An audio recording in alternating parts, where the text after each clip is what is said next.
Hello.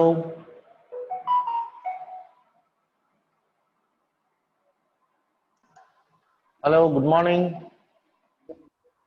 Good morning, sir. Good morning.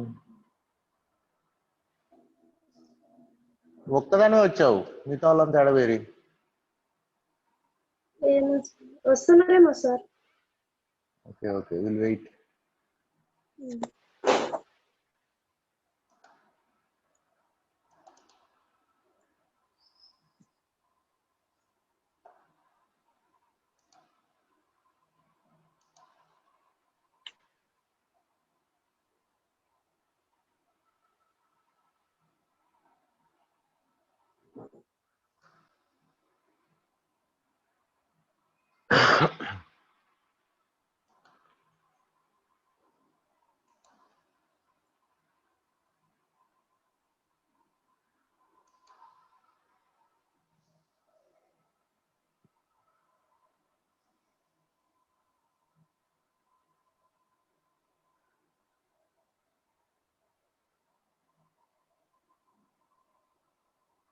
నిన్న poem అర్థమైందమ్మా? భానుమతి నిన్న వచ్చినావా? నిన్న రాలేదు సార్, కొంచెం ఫోన్ ప్రాబ్లం ఉంది. రాకపోతే ఎట్లమ్మా?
ఓకే,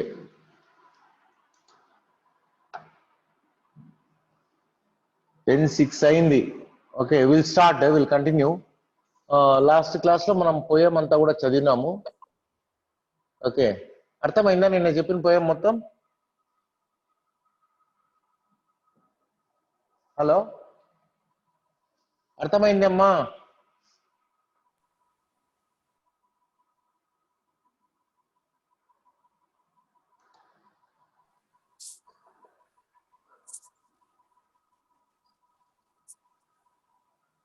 ఓకే, ఇప్పుడు మళ్ళీ ఒకసారి ఈ వీడియో మీకు ఆల్రెడీ ఒకసారి చూపించాను.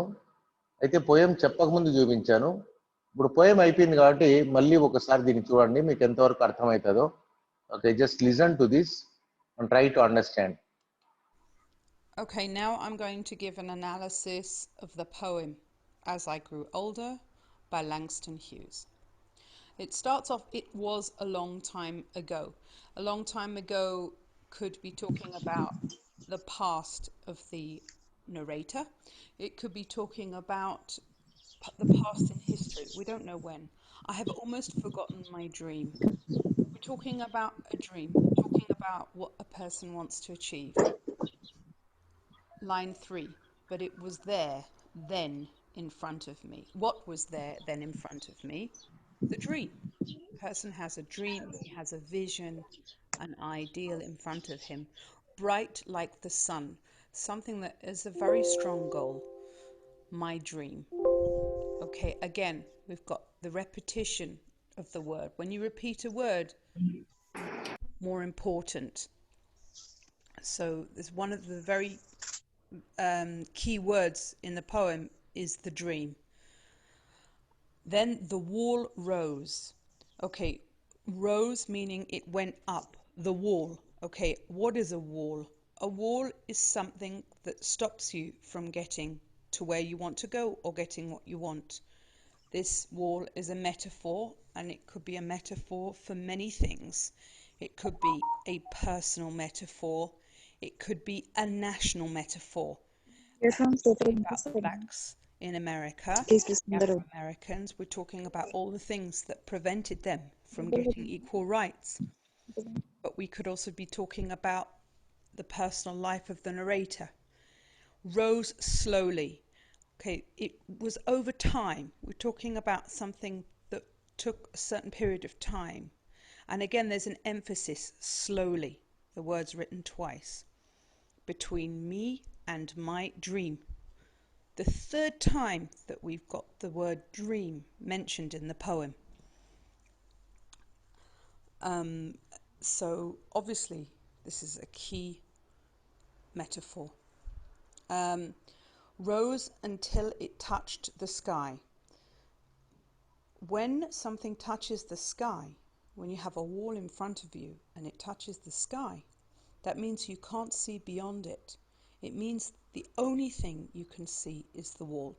The only thing you can see is the thing that prevents you from reaching out towards your dream, towards what you want. And line 13, we've got the wall. Again, this is now the third time that the wall is being mentioned. Shadow, I am black. Okay, a shadow is usually a negative connotation. When a person has a shadow on them, it means other people can't see them.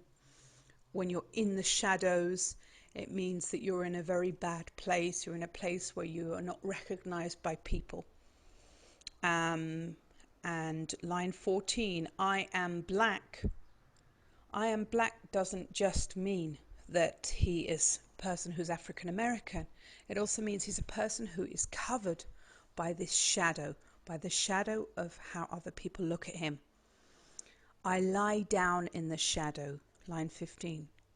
When you lie down, that means that you are you're weak. You're not standing on your feet. It's not a good image. Okay, no longer the light of my dream before me. So by line 16, there is no light. There's no great sun that's coming towards them. I also want you to think about the idea that when you have a goal or when you have a dream, that is what pushes you to do things. Even if there's no end in sight, even if you've got a lot of problems and a lot of difficulties, you hang on to that dream. But at this point in the poem, there is no dream. The dream has been blocked out by the wall. Okay, line 18, only the thick wall. Now we've got a description of this wall. It's not just a wall, it's a thick wall. It's a wall that's very hard to penetrate. Only the shadow. What is left when you don't have light? You have shadow. My hands, my dark hands. Okay, this person's looking in front of them as a very strong image. And again, it's twice, for one sentence after the other. My hands, my dark hands. And there's an exclamation mark, which means that something has changed in the poem. There's a point of drama and tension. Break through the wall. So the person's hands are breaking through the wall. Find my dream. There's like a desperation here. Help me to shatter this darkness. I don't know who it's talking about. It could be that my hands help me to shatter this darkness. Or it could be calling on other people. It could be calling on the nation of Afro-Americans to help him shatter the darkness.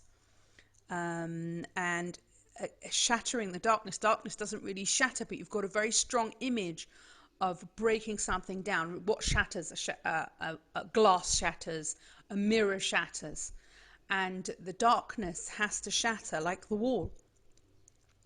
Okay, to smash this night, to break this shadow. Okay, now we know that the wall, the shadow, the bad period of time the person's going through, it's something that must end. There's some kind of command here. Into 1,000 lights of sun.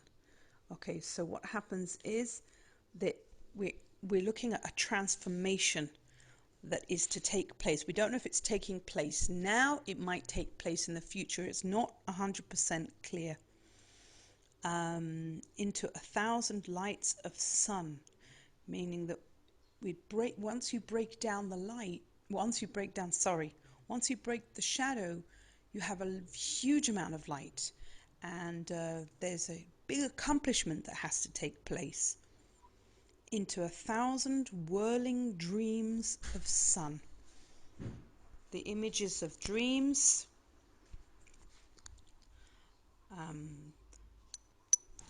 When something whirls, it spins around in the sky, and a dream. Why would there be 1,000 whirling dreams? Well, it could be that the poet dreams of a lot of different things. That he has dreams and ambitions for himself, for his family. Who knows? Or it could be individual dreams of different people who want to achieve something. But 1,000 whirling dreams of sun, the end is definitely positive because the sun has taken over the darkness. I just want to go back over, now I've gone through the poem, over the images again. Just that we understand that there are 4 key images that we have to remember in the poem. We have the image of the dream, okay, the dream that was a long time ago, and then there's the image of the sun, of something that shines, that something's in front of you, something you can see from a long distance. And then we have the image of the wall that blocks out the dream, that blocks out the light, the wall that tries to crush the hope of the person. Okay, you can count the number of times wall is written. It's written a lot. And then we have the shadow. Okay, and then we have the image of the dark hands that are breaking through the wall. Okay, and then we go back into the sun and into the dreams again.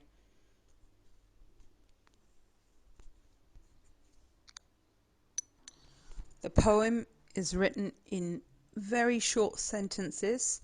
And usually when you have something short, it's usually you don't want to waste your words. You're saying something which is important, which is urgent, you know. When you talk to a person, you want them to do something. You don't say, oh, would you mind if you could just go over there and pick up that glass and pour me a nice cool glass of water. You would say, if you really want water, you say, go get me water. I need water. And one of the reasons why the sentences are so short is it makes it sound urgent. It makes it sound immediate. It's not something that can wait. There's a use of exclamation marks. My hands, my dark hands, exclamation mark, which has a sense of again, something urgent, very, very urgent. Have to do it right now. And then there are these sentences which are like 2 words. My dream. I am black. I think that you can figure out for yourself what the difference is between something which is more words and something which is less words. అర్థమైందమ్మా ఏమన్నా lesson చెప్పిన తర్వాత? Okay, ఇక్కడ తెలుగులో ఉంది same poem. ఒక్కసారి విందాం, ఇది చూద్దాం. Hi friends, I'm Sandhya PDS. ఈరోజు నేను as I grew older lesson explain చేయబోతున్నానండి. ఈ లెసన్ని రాసింది ఒక నల్ల జాతీయుడండి, అంటే బ్లాక్ అమెరికన్ అన్నమాట. ఇలాగే బ్లాక్ అమెరికన్స్ కోసం పోరాడిన వారిలో ఎంతో ముఖ్యమైన వారైన Martin Luther King speech I have a dream that one day అనే స్పీచ్ని కూడా నేను లాస్ట్లో చదివి దాని అర్థాన్ని చెప్పానండి. వినాలనుకున్న వారు ఈ వీడియోని లాస్ట్ వరకు చూడండి. ఈ లెసన్ పూర్తయ్యాక నేను ఆ స్పీచ్ని చెప్తాను. ఈ లెసన్ని రాసింది జేమ్స్ మెర్సర్ లాంగ్స్టన్ హ్యూస్. ఈయన 1902లో జన్మించారు. ఈయన ఒక ఆఫ్రికన్ అమెరికన్ పోయెట్ అండి, అంటే అమెరికాలో ఉండే నల్ల జాతీయుడు. ఈయన నవల్స్, చిన్న చిన్న కథలు, ఇంకా నాటకాలకి స్క్రిప్ట్లు రాసేవారండి. అమెరికాలో 1920లో జరిగిన హార్లెమ్ రినైసెన్స్లో ఈయన రచనల ప్రభావం ఎంతో ఉన్నదంటండి. ఒక నల్ల జాతీయుడుగా ఆయన ఎప్పుడు నల్ల జాతీయుల డైలీ ఎక్స్పీరియన్స్, అంటే పని దగ్గర వాళ్ళని ఎలా చూసేవారు, వీళ్ళ కల్చర్ అంటే వీళ్ళ సంస్కృతి, సంగీతం, సంతోషం, ఆనందం, ఇలా వారికి సంబంధించినవన్నీ కూడా ఈయన రచనల్లో ఉపయోగించేవారంటండి. ఆఫ్రికా గురించి మీ అందరికీ ఒక ఫ్యాక్ట్ చెప్పాలంటే జాజ్, సాల్సా డ్యాన్స్ ఇవన్నీ కూడా ఆఫ్రికాలోనే పుట్టాయంటండి. ఈయన 1967లో మరణించారండి. ఇప్పుడు లెసన్లోకి వద్దాం. అందరూ చిన్నప్పుడు నేను super man, spider man, doctor, teacher అవ్వాలి అని అనుకుంటారండి. కానీ పెద్ద అయ్యాక తెలుస్తుంది సూపర్ మ్యాన్, స్పైడర్ మ్యాన్ లాంటి క్యారెక్టర్స్ టీవీలో తప్ప బయట ఉండవని. ఇంకా డాక్టర్, టీచర్ ఇలా ప్రొఫెషనల్స్ అవ్వాలంటే ఎంతో చదవాలి అని చెప్పి అప్పుడు తెలుస్తుందండి. చిన్నపిల్లలు కేవలం ఇలాంటివే ఆశపడతారు అంటే అది రాంగ్ అండి. లాంగ్స్టన్ హ్యూస్ గారు చిన్నప్పుడు తన జీవితం చూసి పెద్ద అయ్యాక కూడా ఇలాగే ఉంటామేమో అనుకునేవారంటండి. ఎంతో సంతోషంగా అందరితోనూ కలిసిమెలిసి ఉండొచ్చేమో అనుకున్నారంటండి. కానీ పెద్ద అయ్యాక తెలిసిందంటండి ఆయన ఒక సెకండ్ క్లాస్ సిటిజన్ అని. ఈ పోయం స్టార్టింగ్లో పోయెట్ ఆయన చిన్నప్పటి ఆశని గుర్తు తెచ్చుకుంటున్నారండి. ఆయన దేని గుర్తు తెచ్చుకుంటున్నారంటే ఏదైతే ఆయన ఎన్నో సంవత్సరాల క్రితం మర్చిపోయారో అదే గుర్తు తెచ్చుకుంటున్నారండి. అంటే ఆయన కలండి, డ్రీమ్. ఆయన డ్రీమ్ సూర్యుడు ఎలా ప్రకాశిస్తున్నాడో అలా అంత బ్రైట్గా కనిపించేదంటండి. ఎందుకంటే ఒక చిన్న పిల్లాడిగా ఆయనకి సొసైటీలో జరుగుతున్న అన్యాయం తెలిసేది కాదండి. ఆ తరువాత ఆయనకి పెద్ద అయ్యే కొద్దీ ఆయన కళ, అంటే ఇక్కడ ఆయన కళని సూర్యుడితో పోలుస్తున్నారు కాబట్టి ఆ సూర్యుడికి తనకి మధ్య మెల్లగా ఒక చిన్న గోడ లేచిందేంటండి. ఆ గోడ పెద్దదై ఆకాశాన్ని అందుకున్నదేంటండి. అది ఈయనను చీకటిలోకి నెట్టేసిందంటండి. ఇదేనండి ఆయన వర్ణన. ఏంటి చీకటి ఇవన్నీ అంటే వీటిలో చాలా అర్థం ఉన్నదండి. పెద్ద అయ్యే కొద్దీ మనం సొసైటీని అర్థం చేసుకోగలుగుతాము. అలాగే ఆయన కూడా అక్కడ జరిగే సోషల్ డిస్క్రిమినేషన్, రేషియల్ అబ్స్టాకిల్స్ ఇవన్నిటినీ కూడా అర్థం చేసుకున్నారేంటండి. ఇవన్నీ అర్థం చేసుకోవడం వల్ల ఆయన కళని చేరుకోవడానికి మార్గం ఎంతో కష్టమైంది అని అర్థమైందంటండి. అందుకే ఆయన కళకి మధ్య ఒక పెద్ద గోడ వచ్చిందని ఆయన వర్ణించారండి. వైట్ అమెరికన్స్ కూడా వారి కళలను ఛేదించడానికి ఇన్ని కష్టాలు పడేవారా అంటే లేదండి. అందుకే ఆయన కళ అంటే నల్ల జాతీయుల కళని మెన్షన్ చేయడం కోసం నా డ్రీమ్, నా కళ అని చెప్పి ఇక్కడ మెన్షన్ చేశారండి. ఆయన ఇంకా ఆ గోడ యొక్క నీడలోనే ఉన్నారంటండి. అంటే ఇంకా ఆ సోషల్ డిస్క్రిమినేషన్ ఇంకా కొనసాగుతూనే ఉన్నదని చెబుతున్నారండి. I am black, my hands, my black dark hands ఇవన్నీ కూడా ఆయన నల్ల జాతీయుడు కావడం వల్లే ఇన్ని కష్టాలు పడాల్సి వస్తుంది. అంటే ఇన్ని సోషల్ డిస్క్రిమినేషన్ అనేది ఆయన అనుభవించాల్సి వస్తుందని చెప్పి ఆయన అన్నారండి. దీని కారణంగా ఆయన కళ యొక్క కాంతి, అంటే ఆ సూర్యుడి యొక్క కాంతి ఆయన ముందు ఎంతో కాలం లేదంటండి. అంటే కేవలం ఆయన ముందు ఆ గోడ మాత్రమే ఉన్నదంటండి. అందుకే ఆయన నల్లని చేతుల్ని ఆయన ఆజ్ఞాపిస్తున్నారండి. ఆ వాల్ని బద్దలు కొట్టమని అడుగుతున్నారండి. మళ్ళీ ఆయన కళని చూడటానికి, చేరుకోవటానికి ఈ గోడని 1000 ముక్కలు చేసి ఈ చీకటిని పోగొట్టమని ఆయన కోరుకుంటున్నారండి. ఒకవేళ అదే కానీ జరిగితే ఆయన 1000 సూర్యుల కాంతిని చూడగలరంటండి. అంటే ఆ చీకటి 1000 సూర్యుల కాంతి రావడం వల్ల తట్టుకోలేక పారిపోతుందంటండి. ఎప్పుడైతే ఆ సోషల్ డిస్క్రిమినేషన్ అనేది అమానుషం అయిపోతుందో అప్పుడు మట్టిలో మాణిక్యాల్లా 1000 మంది సూర్యుల్లా సమాజానికి ఉపయోగపడేవారు 1000 మంది వస్తారంటండి. ఈ పోయం చదవడానికి బట్టి పట్టడానికి మాత్రమే అనుకుంటే ఇది చాలా తప్పండి. ఎందుకంటే ఈ పోయంలో ఒక ఇన్నర్ మీనింగ్ కూడా ఉంది ఏంటండి. ఏంటంటే ఆయన ముందు ఒక పెద్ద వాల్ లేచినా సరే ఆ వాల్ని బద్దలు కొట్టడానికి ఆయన ప్రయత్నం చేసినట్టుగా మనం కూడా మన జీవితంలో మన డ్రీమ్ మన కళని సాధించడానికి ఎన్ని ఆటంకాలు వచ్చినా సరే ఆ అన్ని ఆటంకాలని కూడా మనం ఎదుర్కోవాలంటండి. We have to fight. Langston హ్యూస్లా నల్ల జాతీయుల కోసం ఏదో చేయాలి అని చెప్పి ఎంతో కష్టపడిన వారు చాలా ఉన్నారంటండి. వీరిలో ప్రముఖులు ఎవరంటే మార్టిన్ లూథర్ కింగ్ అండి. ఈయనది ఒక స్పీచ్ ఉంటుందండి, I have a dream that one day.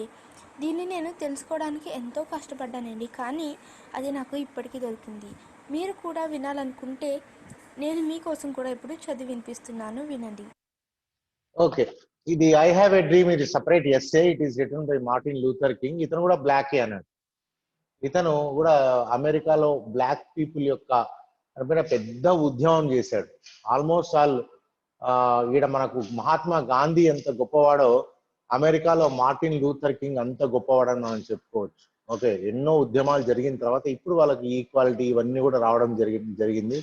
కాబట్టి ఇవన్నీ తెలుసుకోవాల్సిన అవసరం మనకు ఉందన్నట్టు. ఎందుకంటే ఈవెన్ మన దేశంలో కూడా ఇటువంటి సోషల్ డిస్క్రిమినేషన్ అనేది మనం చూస్తూనే ఉన్నాము. దానికోసం పోరాటాలు జరుగుతున్నాయి, ఎంతో మంది పోరాటాలు చేస్తున్నారు.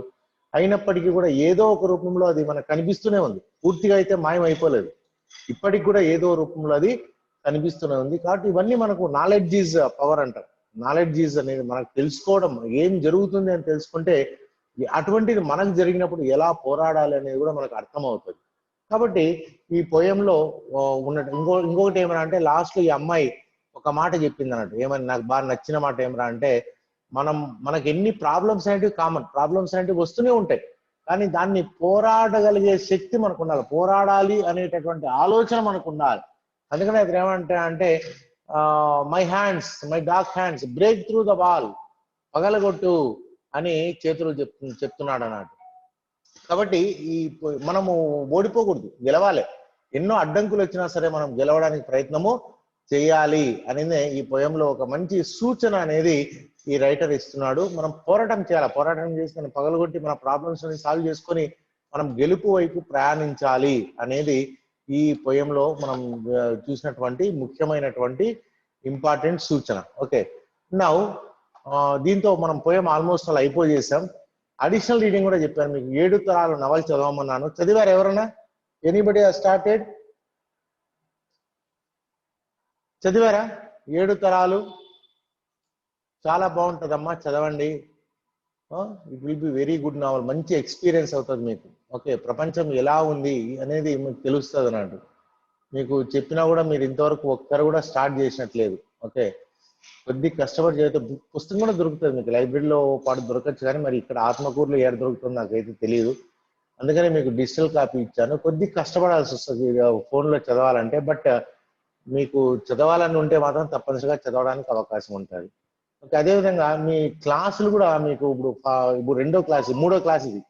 ఓకే, ఈ క్లాసులు కూడా రికార్డ్ చేశాను. ఇవి కూడా మనకు ఎవరైనా ఆబ్సెంట్ అయి ఉంటే ఈ క్లాసులు మీరు వినొచ్చు. జూమ్ క్లాస్ 1, జూమ్ క్లాస్ 2 ఈ రోజు జరిగేది కూడా నేను రికార్డ్ చేసి దీంట్లో పెడతాను. ఎవరైనా ఆబ్సెంట్ అయిన వాళ్ళు ఉంటే మీరు డైరెక్ట్ గా దీంట్లోకి వచ్చి ఆ క్లాసులో కూడా వినడానికి అవకాశం ఉంటుంది. ఓకే, ఇప్పుడు ఈ ఎస్సే ఉంది కదా, ఇది మీరు నేర్చుకోవాలి, బట్టి పట్టాలి. ఇది ఒకసారి చూద్దాం. ఓకే, ఇది మీరు బట్టి పెట్టాలి. ఒక నోట్స్, సపరేట్ నోట్స్ పెట్టుకోండి. దాంట్లో ఈ మొత్తం గ్రామరు ఇవన్నీ కూడా ఒక సపరేట్ నోట్స్ లో ఇవి రాసి పెట్టుకోండి. దీంట్లో మొబైల్లో చూసి మీరు నోట్స్ లో రాయాలి. మొబైల్లో మీరు అలాగే చదవలేరు కాబట్టి కొద్ది కష్టం అవుతుంది. కాబట్టి నోట్బుక్ లో రాసి చదవండి. ఈరోజు మీకు హోంవర్క్ ఏమన్నా అంటే, ఇది ఫస్ట్ నోట్బుక్ లో నీట్ గా, ఓకే, కామాలు ఫుల్ స్టాప్లు ఏవి తప్పు లేకుండా రాసి నాకు పంపించాలి. ఓకే, చాలా చిన్నగా ఉంది, దీన్ని మీరు నేర్చుకోండి. Okay, as I grew older, ఇది చాలా చిన్నగా ఉన్నట్టుంది, కొద్దిగా పెద్దది చేద్దామా? ఎన్ని వర్డ్స్ ఉన్నాయి చూద్దాం ఒకసారి.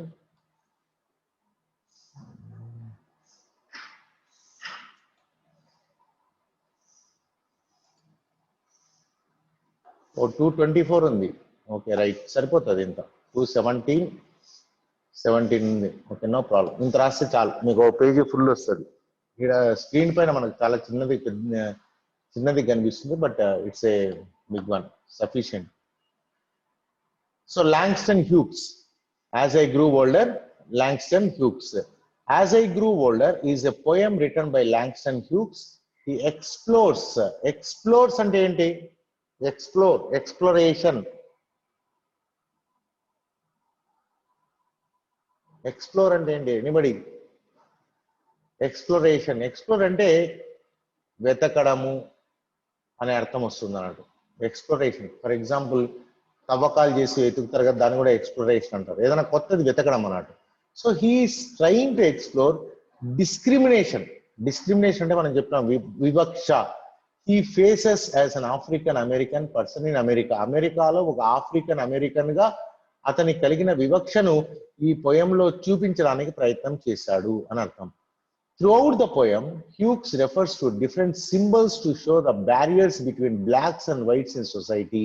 సో ఈ పోయంలో రకరకాల ఇమేజెస్, సింబల్స్ ఇవన్నీ కూడా చూపించి ఈ బ్లాక్ పీపుల్ యొక్క ప్రాబ్లమ్స్ అన్ని మనకు చెప్పడానికి ప్రయత్నం చేస్తూ ఉన్నాడు అన్నట్టు. చూడండి, త్రూఅవుట్ ద పోయం మొత్తంలో హ్యూగ్స్ రెఫర్స్ టు డిఫరెంట్ సింబల్స్, రకరకాల సింబల్స్ అంటే ఇక్కడ చూడండి ఏమేమి ఉన్నాయి, సన్, వాల్, ఇవన్నీ కూడా మనకు సింబల్స్ అని చెప్పుకోవచ్చు. Okay, to show the barriers అంటే అడ్డంకులు. బ్యారియర్స్ అంటే ఏంటి? అడ్డంకులు. Between blocks and whites in society, ఈ బ్లాక్స్ కి వైట్స్ కి మధ్యలో ఉన్నటువంటి అడ్డంకులు ఏంటి మన సమాజంలో అని చూపించడానికి ప్రయత్నం చేశాడు. Hughes dream first appear to be bright like the sun. అతని కళ మొదట్లో ఎలా ఉండేది? బ్రైట్ లైక్ ద సన్, సూర్యుడి అంత వెలుతురుగా చాలా బ్రైట్ గా ఉండేది. Because when you are a child, ఎందుకంటే వాడు చాలా చిన్న పిల్లవాడు అన్నట్టు, you aren't aware of what's actually happening around you. చిన్న పిల్లవాడుగా ఉన్నప్పుడు ఎవరికైనా సరే మన చుట్టూ ఏం జరుగుతుంది అనే విషయం తెలియదు, సమాజంలో ఏం జరుగుతుంది అన్న విషయం తెలియదు. కాబట్టి అతను కన్న కళ ఒక సూర్యుడి వెలుతురు అంత గొప్పగా బ్రైట్ గా ఉండేది. Hughes writes, and then a wall rose, అయితే స్లోగా wall rose slowly between me and my dream. అయితే మధ్యలో మళ్ళా ఒక గోడ లేచింది, అది ఎలా ఉంది? స్లోగా, repeated words, rose slowly between me and my dream, నాకు నా కళకు మధ్యలో ఒక గోడ లేచింది. The wall Hughes refers to is the wall of discrimination. మరి ఈ వాల్ ఏంటి ఎందుకంటే ఇట్ ఈస్ వివక్ష, discrimination. Then he writes that the wall rose until it touch the sky.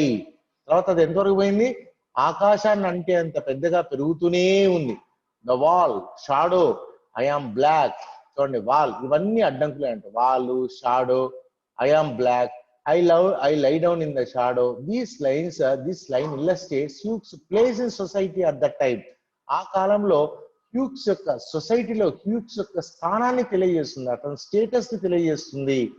This wall cast a shadow over Hughes and the shadow represents the restrictions and laws that were made in discrimination against black people.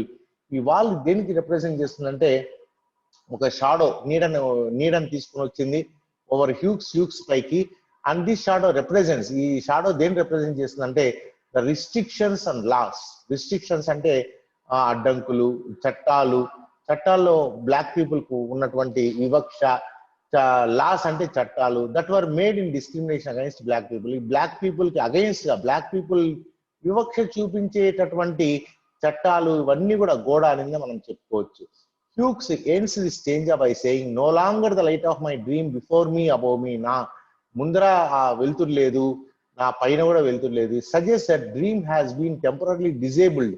ఆ dream అనేది పూర్తిగా టెంపరరీగా disable అయిపోయింది because of the wall created by white people. ఈ white people create చేసినటువంటి wall వల్ల అతని కళ కనిపించడం లేదు. He wants to break the wall with black hands. So ఇప్పుడు అతను ఏం చేయాలనుకుంటున్నాడు?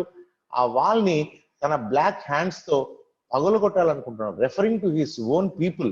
ఇక్కడ బ్లాక్ హ్యాండ్స్ అంటే ఓన్ పీపుల్, ఆ మొత్తం బ్లాక్ వాల్ అందరూ కలిసి ఆ గోడను పగలగొట్టాలి అనేది అతని యొక్క ఆలోచన. హ్యూగ్స్ believes that with the perseverance, African Americans can break through the wall created by white people and find 1,000 lights of the sun. So కష్టపడితే ఆఫ్రికన్ అమెరికన్స్ కెన్ బ్రేక్, ఆ గోడను పగలగొట్టచ్చు, ఎవరైతే వైట్ పీపుల్ తయారు చేసినటువంటి గోడను పగలగొట్టచ్చు, and find 1,000 lights of sun, ఆ సన్ యొక్క 1000 సూర్యుల వెలుతురిని మనం పొందవచ్చు అనేది ఇతని యొక్క ఉద్దేశం. ఇది మీరు మొత్తము రాయండి, నోట్స్ రాయండి. ఇది మీకు అసైన్మెంట్. ఇది ఒక సపరేట్ నోట్స్ పెట్టుకోండి 4th సెమిస్టర్ కోసము. ఆ సపరేట్ నోట్స్ లో ఈ మొత్తం ఇది రాయండి. రాసిన తర్వాత నేర్చుకోండి.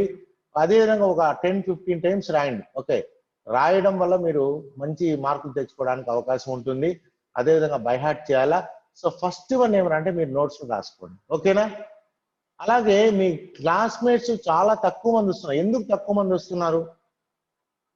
మీరు ఒకసారి వాళ్ళందరికీ ఫోన్ చేసి క్లాసులకు రమ్మని చెప్పరా? హలో, మాట్లాడండి. ఉన్నారా మీరు? లేదంటే నేను కూడా చెప్తున్నాను. ఉన్నాం సార్. వింటున్నారా? వింటున్నాం సార్. Okay, right. మరి ఎందుకు మీ ఫ్రెండ్స్ ఎవరు రావడం లేదు? అన్ని నా క్లాస్కే కదా, ఏ క్లాస్కు రావడం లేదు, తక్కువ మంది వస్తున్నారని అందరు లెక్చరర్స్ చెప్తున్నారు. వై?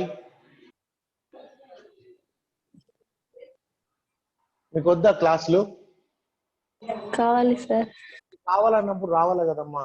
ఇప్పుడు నేను అది కావాలనే స్లోగా చెప్తున్నా. యాక్చువల్గా ఈ పోయం చెప్పడానికి ఒక్కరోజే తీసుకుంటా నేను.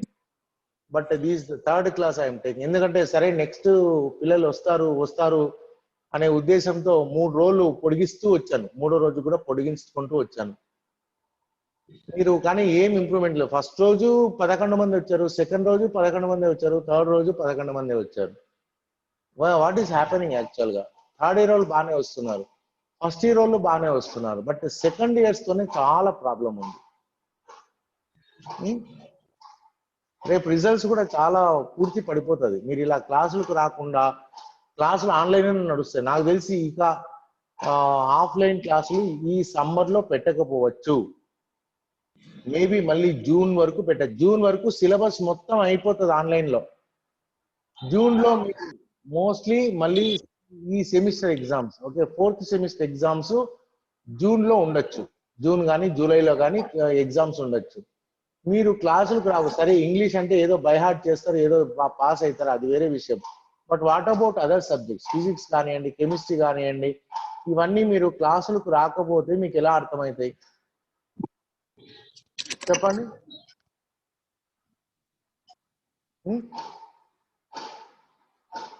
ఏమమ్మా, ఇంట్లో కూర్చొని చదువుకోవడానికి కష్టమేమమ్మా మీకు? వేరే ఏమన్నా ఉంటే మీరు అన్నీ చేసుకుంటారు. But why are you doing like this? Only 11 కాదు, ఇప్పుడు 9 ఉన్నారు. వచ్చిన వాళ్ళు కూడా మధ్యలో వెళ్ళిపోతున్నారు. ఓకే, ఏంటంటే నేను కూడా ఒకరిని కదా పార్టిసిపెంట్, 9 మెంబర్స్ ఉన్నారు. కొంతమంది మధ్యలో వస్తున్నారు, వెళ్ళిపోతున్నారు. వై? What is happening? మేము సరిగా చదువు చెప్పడం లేదా? మేము చెప్పింది అర్థం కావడం లేదా? ఏంది చెప్పండి. మీకు ఇదంటే మేము మా పద్ధతి కూడా మార్చుకోవడానికి ప్రయత్నం చేస్తాం.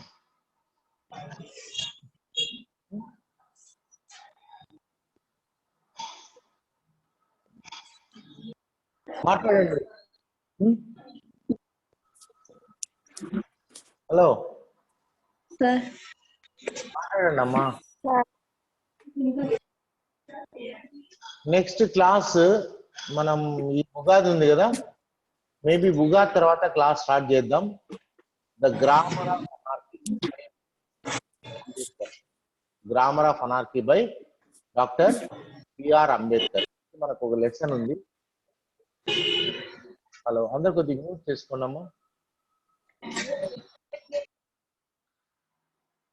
రైట్. ఇంకా రేపు ఎల్లుండి మనకు సెకండ్ సాటర్డే సండే ఉంది. మండే ఒక్కరోజు ఉంది.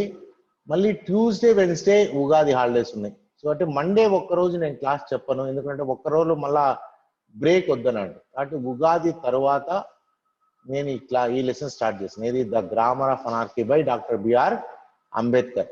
ఓకేనా? ఓకే, అయితే మీకు హోంవర్క్ ఏమరా అంటే ఈ వీడియో చూడండి. ఒక వీడియో పెట్టినా కదా, ఈ వీడియో మీరు ఒక 2 సార్లు కాకపోతే 3 సార్లు చూడండి. చూసి అర్థం చేసుకోండి. చిన్న video, only 11 minutes video. Okay, 11 minutes video, but you have to watch at least some 2 to 3. Tajammul Hussain साहब ने पाकिस्तान के संविधान की चर्चा की। जनाब सदर साहब, ఇది యాక్చువల్గా డాక్టర్ బిఆర్ అంబేద్కర్ లేడు దీంట్లో, ఇది ఒక సినిమాది ఇది. ఓకే, అంబేద్కర్ సినిమాది ఇది. Shyam Benegal, doctor B R Ambedkar. Okay, Shyam Benegal direct చేస్తారు. ఈ సినిమా కూడా మీరు కావాలంటే చూడొచ్చు, యూట్యూబ్ లో దొరుకుతుంది. అది చూడకపోయినా పర్లేదు కానీ ఇది మాత్రం కంపల్సరిగా చూడండి. ఓకే, बार बार ये तोहमत लगाई गई है कि हमने अपना आयन तैयार करने में बहुत ज्यादा वक्त लगा दिया है. yes.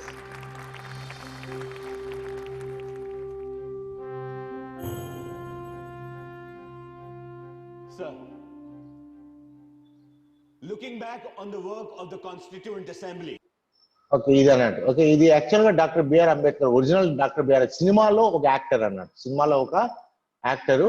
అయితే స్పీచ్ మాత్రం సేమ్, మనం ఏమైతే చదవబోతున్నామో ఆల్మోస్ట్ ఆల్ 80 to 90% అదే పెట్టాడు. కాబట్టి ఇది ఒక 2-3 సార్లు చూడండి, 2 or 3 times చూడండి. ఓకే, చూస్తారా ఇది?